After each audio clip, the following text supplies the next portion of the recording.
ऊंची संदल वाले छोड़ी चला ही चल के हमारी झुलुका ऊंची संदल वाले छोड़ी चला ही चल के हमारी झुलुका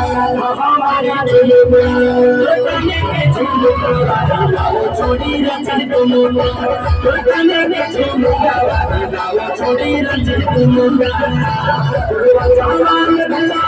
के सामान के गले को लगा सामान भला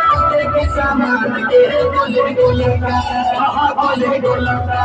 कोई कने के झुमका वाला छोड़ी रंजन झुमका कोई कने के झुमका वाला